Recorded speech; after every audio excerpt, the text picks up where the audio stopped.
Teresa Lusk joins us, a life coach and the host of the Teresa Lusk Show, joining us to talk a little bit about political anxiety here in the U.S. I don't think anybody would find it surprising to hear that talking and thinking about politics a lot make you very uncomfortable, makes you very unhappy, creates a lot of stress, and has, in general, since everything has now become about politics, made the country a much poorer place. Good morning. Yeah, absolutely. There's a lot of stress going on right now, anxiety, as we watch the news, the media, the reports. We listen to different messages about what's going on in our country. It absolutely causes a disruption of peace. And so we have to prepare for that. How come it's like this now versus, when I was growing up, I mean, you always have people on different sides of an issue, but it was never so personal like it is now. Yeah, I think what's happened, besides the fact that the media has worked its system to divide, is that so many people have made the political side that they lean to their identity. And the truth is, how you vote is not your identity. It's just how you vote. It's how you want the direction of the country to go. But it's become, we've just kind of lost our marbles. We haven't been able to differentiate and say, hey, you know what? This is just something that I'm doing to push the country in the direction that I believe it ought to go. Social media plays a huge part in that, as you know. Let me jump in, because this, you said it's our identity. How weak have we become as people that's how we identify, that we need affiliation with some group, in order to have an identity?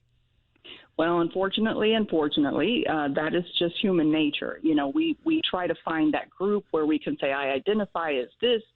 We may not say that, we may not verbalize it, but internally, we just have this kind of nature that wants to identify with something, a group of something.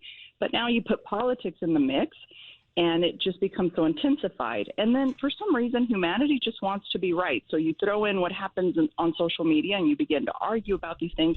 And it kind of solidifies that identity perception instead of it just being, hey, this is just, and I say just, I mean, it's important, but we have to deactivate the power of the identity in politics. Life coach and the host of the Teresa Lusk Show joining us now. So, Teresa, I have family members that I love very much, but they do not fall anywhere close to being in line with where I fall, politically speaking. And I always, when we get together, just try to say very respectfully, this is what I believe, and I respect what you believe, and kind of leave it at that. Is that the right tack to take, or is there a better way to do it?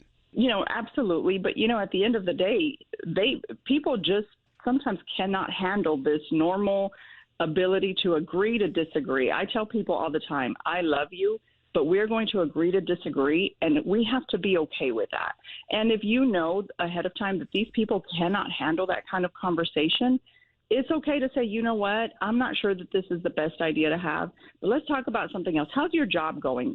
Just switch the conversation, not because you're afraid of the conversation, but because they cannot handle the conversation. We got a lot of very immature people now running around screaming and yelling about politics. Many don't know what they're talking about to begin with, but for whatever reason, they've adopted this position. How much does social media play that they have to have this position or that position? Because once again, I go back to when I was growing up, really up until about 2000, perhaps, maybe in the 1990s. This type of thing just wasn't part of our culture. Yeah, it plays a very huge part. I'm not even sure on the percentage, but I can tell you it's very high because the media constantly pushes, and most of us follow pages that affirm what we believe. So that piece of media is constantly telling you why you need to hate the opposite side. So it causes feelings of anger and rage, and at some point even depression, because you start to feel like, I can't control what's going on. You get the hateful people on both sides that cannot just talk through, disagree, agree to disagree, and so it gets pretty intense. So social media plays a big, big part. I want to just wrap this up by saying that if there is an answer to this, and you have it, I wouldn't tell us now. You should bottle it and sell it and become very wealthy. Write a book and yeah. What is the answer? I have some suggestions. Number one, remember that politics is not who you are. It's a tool to try to take the country in the direction that you want it to take. And that could change from season to season, maybe not your convictions, but how we go about it. So it's not really who we are. It's just a tool. And then that to be honest with yourself and say, you know what? There are things that both sides could be doing better. So what can I do to make a change instead of being so upset at the people that think differently than us? You can disagree all day long. It's okay. You don't have to agree with the opposite side, but do remember it's not who you are. Use it as a tool and go from there. All right. Teresa Lusk, a life coach. Thank you, Teresa. We appreciate it. Thank you. Have a good one. You too.